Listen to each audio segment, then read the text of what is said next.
Now guys, so far all the gatame we've been looking at have been from open guard situations, usually some kind of butterfly guard situation. But gatame is also an excellent defensive counter-attacking weapon, usually from half guard. It's a perfect counter to cross faces. You've probably figured out from watching the video so far that the most common entries into gatame involve going underneath your opponent's arm, some form of underhook, either to the elbow or to the shoulder, and then working from that position. Every time your opponent puts a crossface on you, if you can hit even a partial elbow escape, you can turn his crossface into your underhook. And the second you get that underhook, you can start thinking in terms of counter offense with gatame and take advantage of the great virtue of gatame, which is its speed of application and the lack of prerequisites needed to get it to work. So let's have a look at this now. Okay, so you've been in bottom half guard 1,000 times, and you know damn well that when someone locks on a tight crossface, your life gets pretty miserable here. Okay, as Positive puts weight on me here, you can hear my voice changing with the pressure. It's a pretty miserable situation.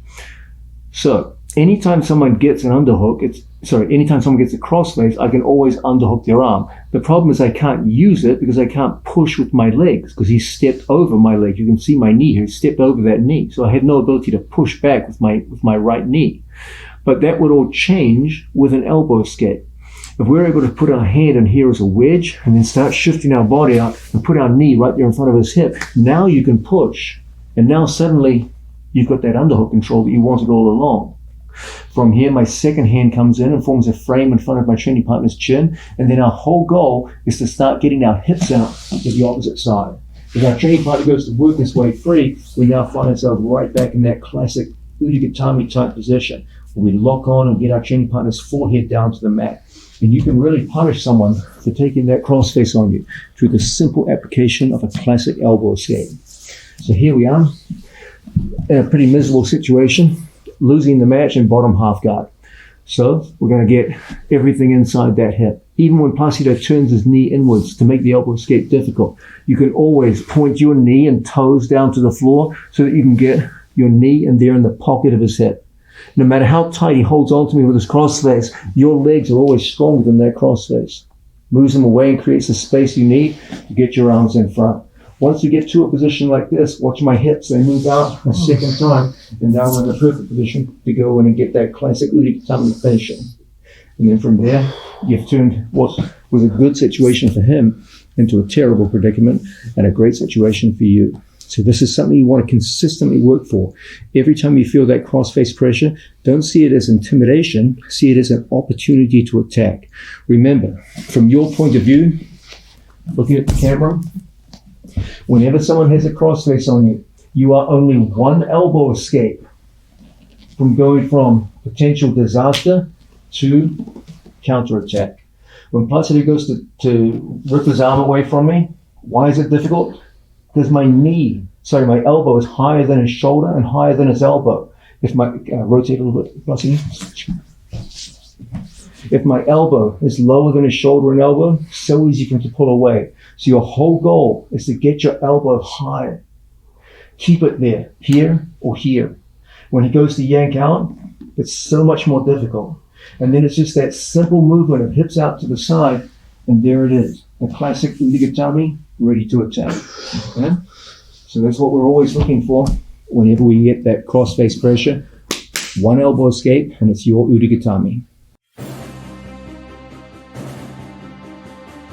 Now, gatame is a straightened arm. Okay, the arm is already straight, and then pressure is applied.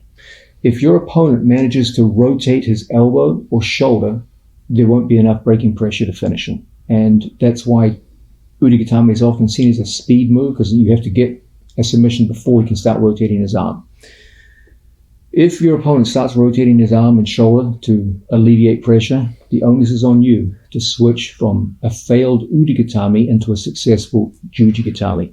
Jujigatame, by its very nature, is the more controlling submission because it involves your legs locked around your opponent's head and shoulders. It's, by its very mechanical nature, a stronger, more controlling form of finish. But it's also a much slower form of finish. To get into it, you've got to satisfy a lot more prerequisites just to get it started. What you want to start doing is using the speed of entry of gatame, because it is much faster to enter into than juji is. And then finish with the control and the use of the legs of juji. So you combine it with the best of both worlds. You get the best of the speed of entry and the lack of prerequisites required to enter into an uri, get that arm straight. And then once you feel strong resistance, you feel gatame is going to fail, switch off to juji and then use the tremendous finishing power and control of juji. So you get the best of both worlds, so to speak. Let's look at how this works out of half guard situation. From a situation where, once again, we're on the receiving end of a strong crossface and things are not looking good for you, we're going to start with that classic elbow escape. So we come in and get our knee right there in front of our training partner's hip. We straighten out our training partner's arm and our whole focus is on getting our elbow higher than his elbow, higher than his shoulder.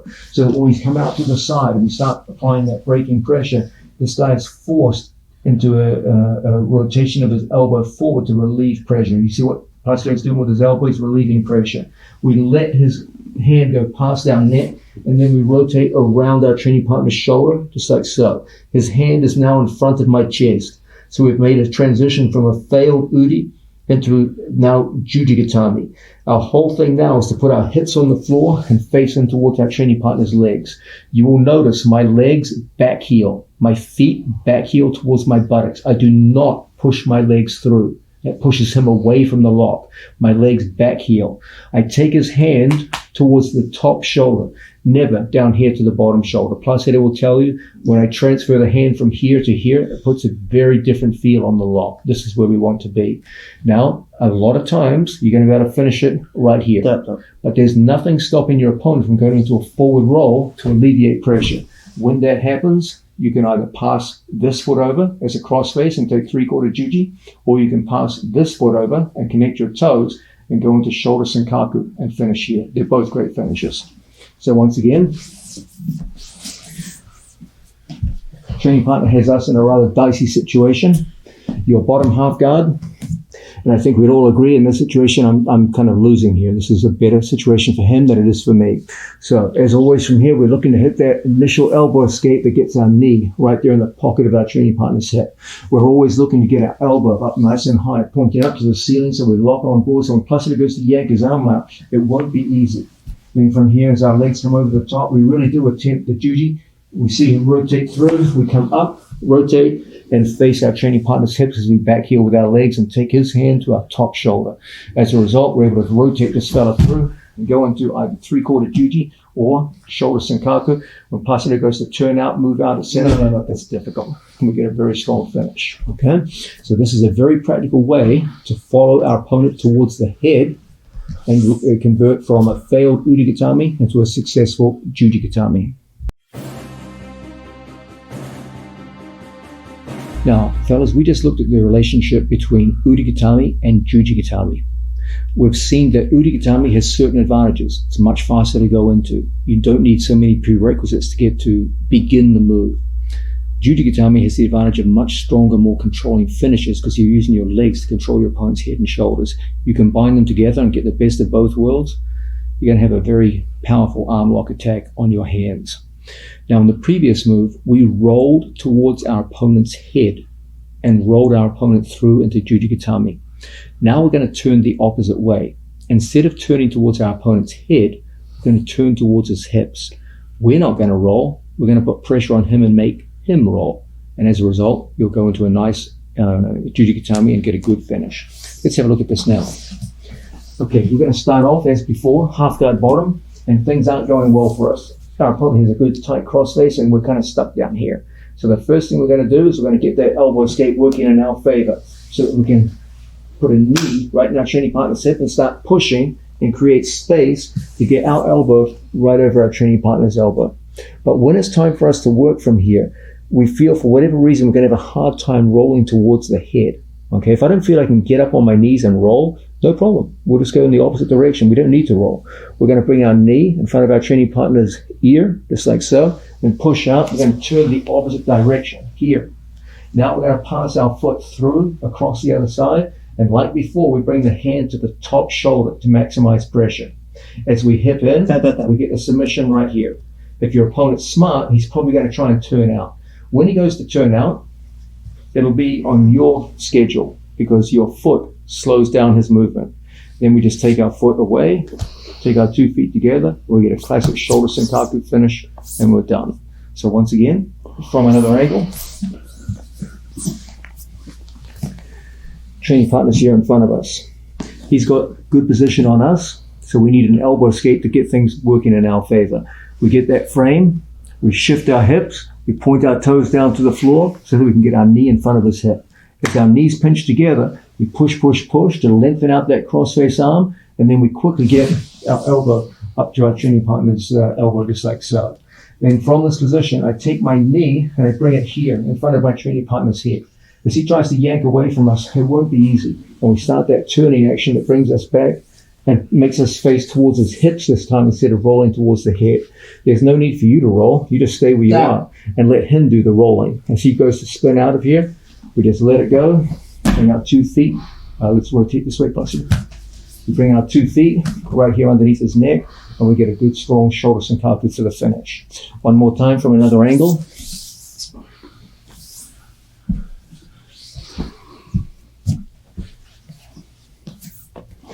Elbow escape, hand goes in, knees in tight posture. Look how we shift and point our toes at the mat so we can get our knee right there in the pocket of his hip. So that when we start pushing out, we lengthen his cross-face arm.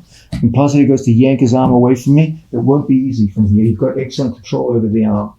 Once we get here, we take our knee and put it right there in front of his ear. So when we push out in the opposite direction, it's going to be an easy thing to feed our foot through and get that good pressure. As he goes into a defensive turn, 2 feet underneath the head, and there's shoulder senkaku, a variation of judo gatame, for the finish. This is an excellent way to combine two very effective arm locks and get the best of both worlds all the way through to submission. Now, we just looked at urigatame applied from half guard. Now let's look at what I believe is one of the absolute best and most successful applications of urigatame of them all. This is from half butterfly guard. It's got some important similarities and some important differences, both from the previous move that we looked at and also from all the other urigatames that we've looked at so far. Guys, when we go just purely for the urigatame, it's almost always elbow to elbow. And I specifically warned you earlier in the video, right at the start, that when you go for urigatame, don't employ palm-to-palm grips for conventional urigatames, the classic urigatame. It's not very effective. We're about to look now at the great exception to the rule. When you work from half butterfly guard, I'm going to encourage you to use palm-to-palm grips for the urigatame. Why? What's the difference? Because the angle has changed, and secondly, you're not really interested in the urigatame from here. The urigatame is bogus. It's just a way of getting a defensive reaction to go into what you really want, which is the jujigatame. Okay, so in this case, I'm going to encourage you to use this palm-to-palm grip. So let's have a look first at what the overall situation is, and then the important differences between this move and previous applications. So, working from half butterfly guard, we have a butterfly hook, we have a half guard hook, and it doesn't matter whether my opponent's grabbing me or I'm framing on him, we're in front of his arm like so. Most of the time in these situations, your opponent's going to want to control your head so they can facilitate passing your guard. So we always want to be on the inside just like so. Now, the first thing we're going to do from this position is we're going to go, instead of elbow to elbow, we're going to go wrist to elbow. Okay, so we put the bony protrusion of our wrist right on the tricep tendon. Once we get there, we're going to connect our hands and we're going to pull his hand and elbow in towards us just like so. I'm going to take my left knee and elbow and I'm going to bring them together like an elbow escape, so that I can put my knee in front of Placido's ear. The urigatame we hit from here is not a real urigatame, it's just designed to get a reaction. And for this purpose, this grip is great. Look how I use my left knee to push Placido's head away, and then I use this cutting grip. I cut my wrist right into the tricep tendon, and we get a submission. Now guys, how realistic do you think this submission would be in a competitive situation? Placido's not resisting me here at all, so he signaled tap just because it's starting to hurt. But in a competitive situation, of course your opponent could move from here. They all do the same thing. They turn their arm, and now there's no pressure. But the second they do this, now I just put my knee over their back and I turn my toes down to the floor. So if he tried to bring his head back up, it would be difficult now. Now I feed my foot through and across to the far side of the body. And we lock them in place. And as always, we take the hand to the top shoulder, never down here to the bottom shoulder where there's very little pressure. Once we bring our hips in on our training partner, we get a quick submission hold. Almost all of your opponents are going to try and rotate out of here. When they rotate, we just let it happen. We just take our 2 feet and connect them underneath his head, and you've got the classic shoulder senkaku variation, and now you go into your finishes. So once again, training partners in front of us, and we're working from half butterfly. From that classic initial situation, we get inside our training partner's cross-face arm. We bring that hand through, and then from here we quickly cut our wrist right into the tricep tendon. As we elbow escape, knee and elbow together, we bring that wedge right in front of his head. So if he tried to bring his head towards me, it would be quite difficult. We use that to push him away, and there's our first finish. We get a defensive reaction, and off that defensive reaction, we pass our foot through and across. Now we take the hand up to the top shoulder, we get a finish. He goes to spin on through and avoid pressure. We just release, feet together, shoulder senkaku, and we've got a good break. From another angle,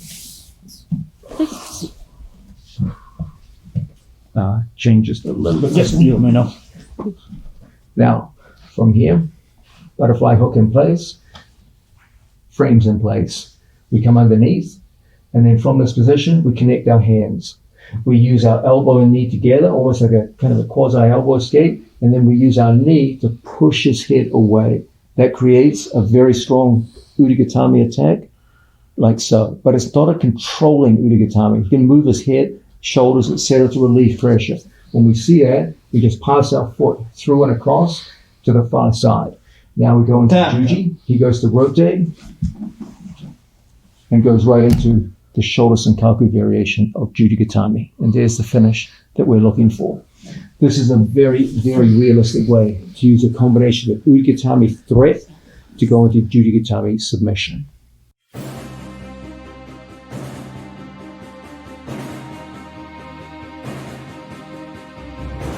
Now, we've been looking at the relationship between urigatame and jujigatame. Now we're going to switch our focus from urigatame into kimura. Now that's an odd combination, right? Because urigatame is a straight or linear arm lock, whereas kimura is a bent arm twisting lock. So the question becomes, well, how do those two work with each other?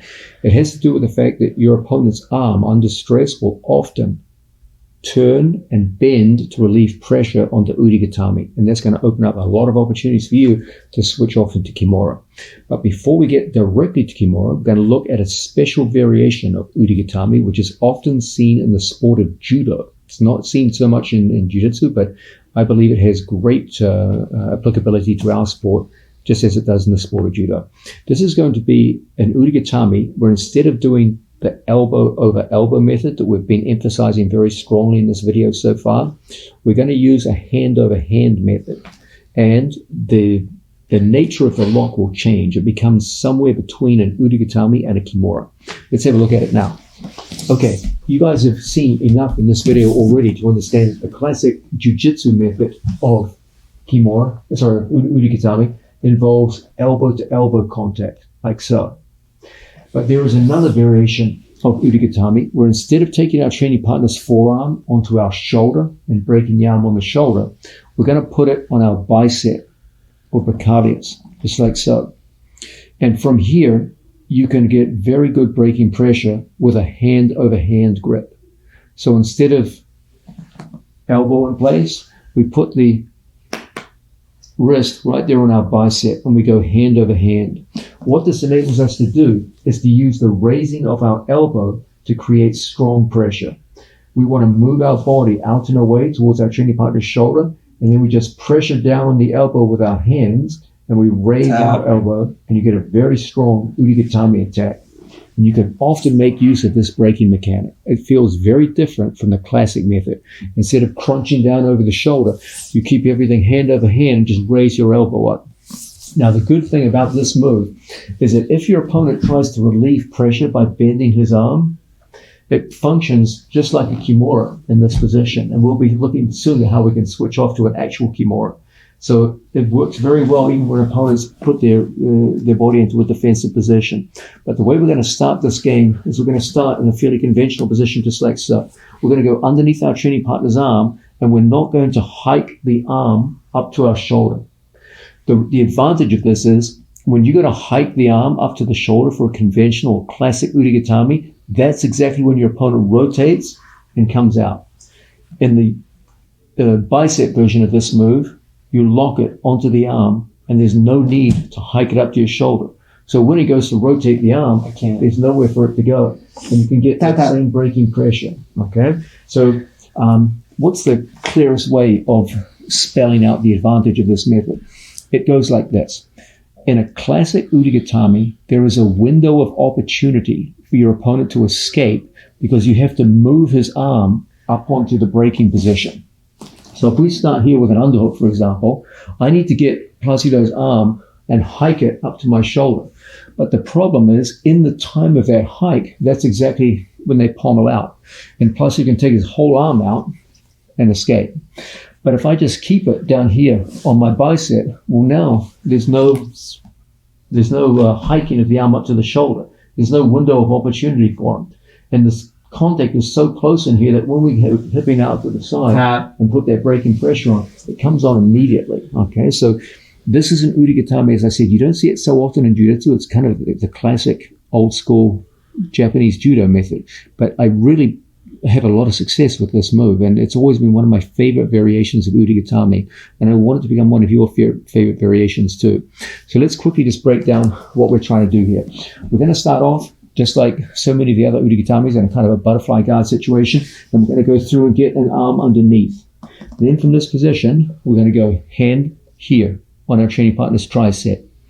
Then when we come out, we're just going to keep everything here there's no hiking. You're not coming up, and that's exactly when you lose so many of your urigatames. Because of this body position, when we raise our elbow up, when Placido goes to pull his arm free, man, it's not easy. Then we take our opposite foot and we put it on the hip. So if I go after his right arm, I want my foot on his left hip. When Placido goes to yank out, we just throw our body over to the side, and then finishing pressure, I take everything out this way. Tap. I don't want to go inwards. Then it's hard to finish. I create a space underneath the elbow, and then watch my left elbow. It goes up as my hands pressure down. That's the braking position. When Placido tries to bring his arm forward, up here, to escape, he tries to rotate the arm up forward in order to pull out. He goes right into the standard versions of the urigatame.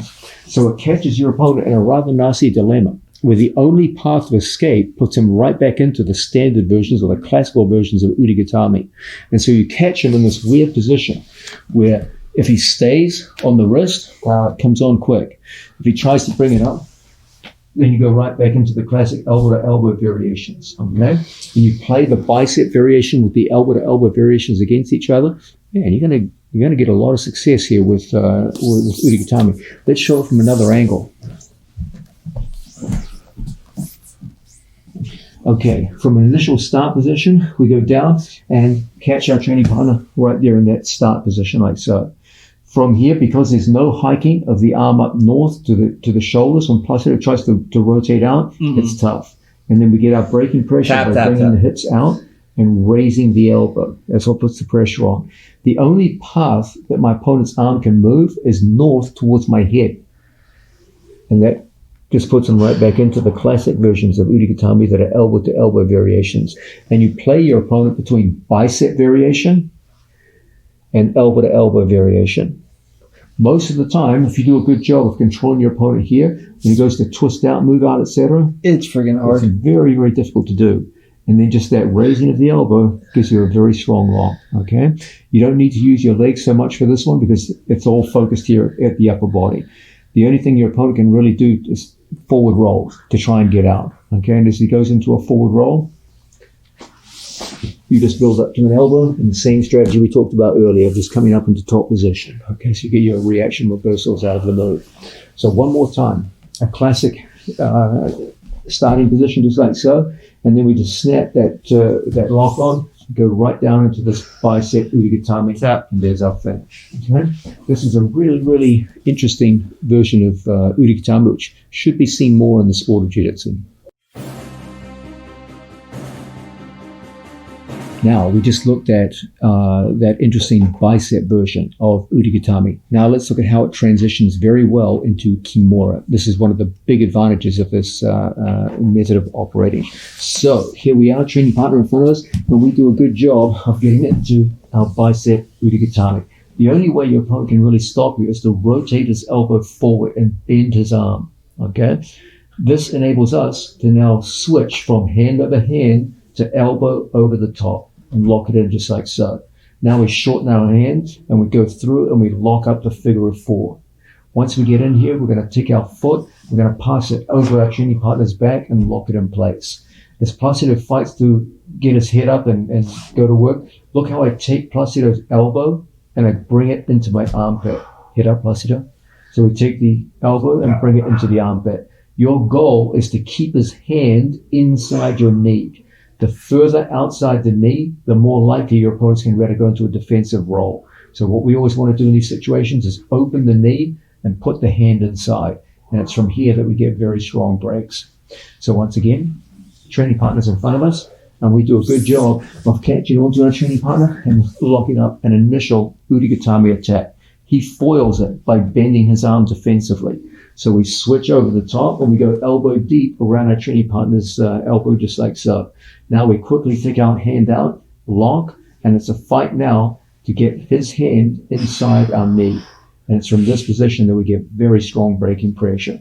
You can see it's not much of a stretch to go from this bent arm position, head up, Placido. You can see from that bent arm position, it's an easy thing to go over the top, elbow deep. And then from here, it's a quick lock right in place. And this way, you can go very successfully from urigatame into kimura. Now, we've been looking at the relationship between urigatame and kimura. Now let's look at the opposite direction. We're going to start with an interesting reverse kimura and then turn that into a successful urigatame. First thing, what the hell is a reverse kimura? Let's have a look at it right now. From a situation where someone is starting off in our guard, however it's happened, we've got a hand to the floor or any kind of underhook, either one will work. We're going to go through underneath our training partner's arm and we're going to start the action of getting his elbow onto our chest just like so.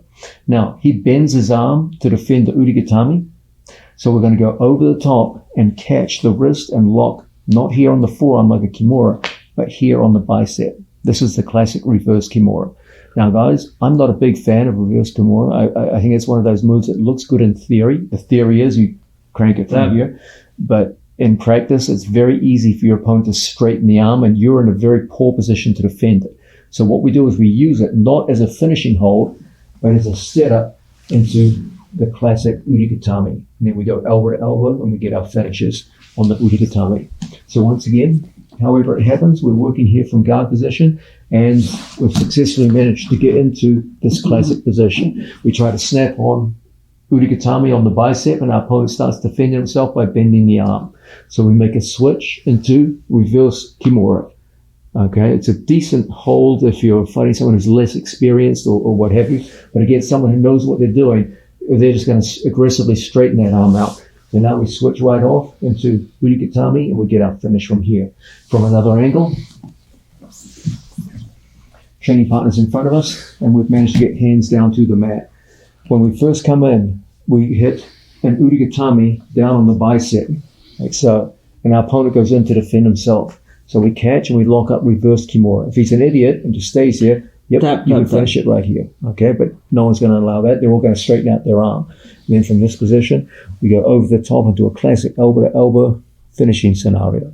And in this way, we play between reverse kimura back into urigatame.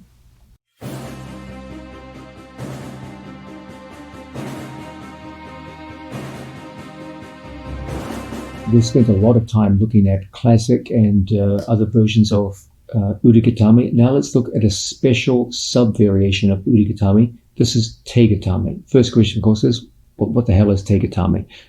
It's a variation of urigatame where, like any urigatame attack, the arm is relatively straight, but unlike regular urigatames, we're not doing it out of underhook situations where you're under the arm and applying the lock with your elbow or your hands.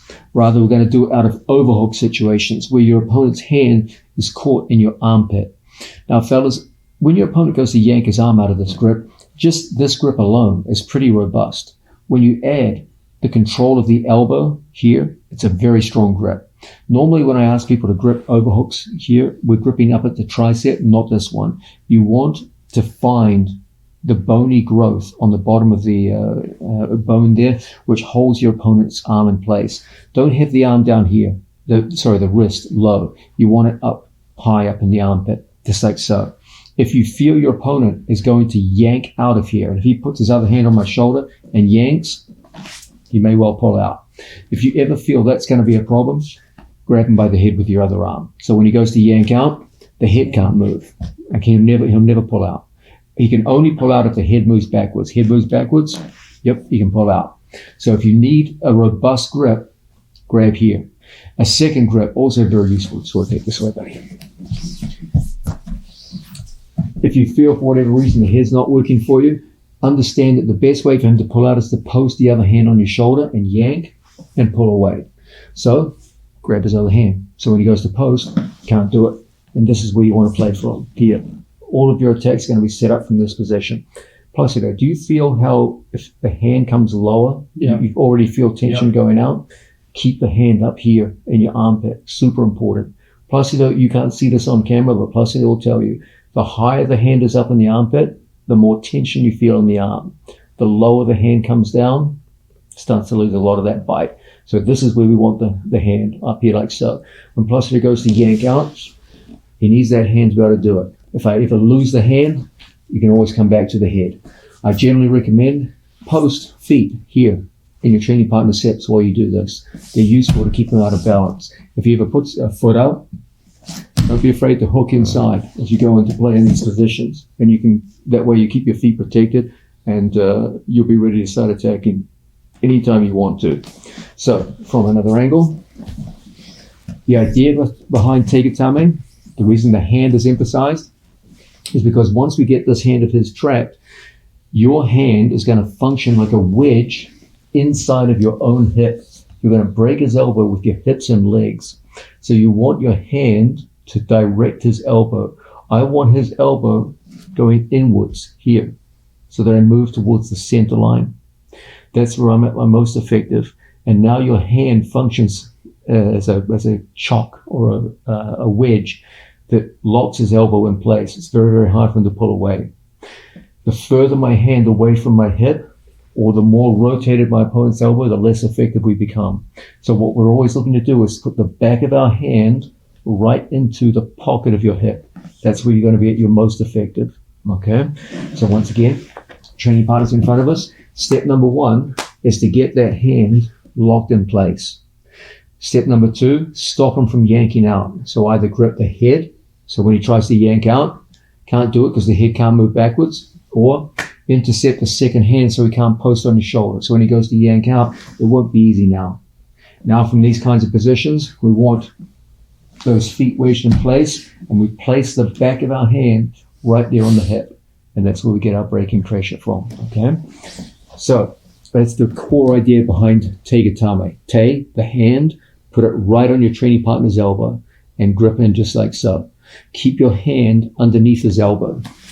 Don't let your hand ride out to the side. You want your hand through underneath, and you want a constant turning pressure inwards and upwards as the hand gets caught up here in your armpit.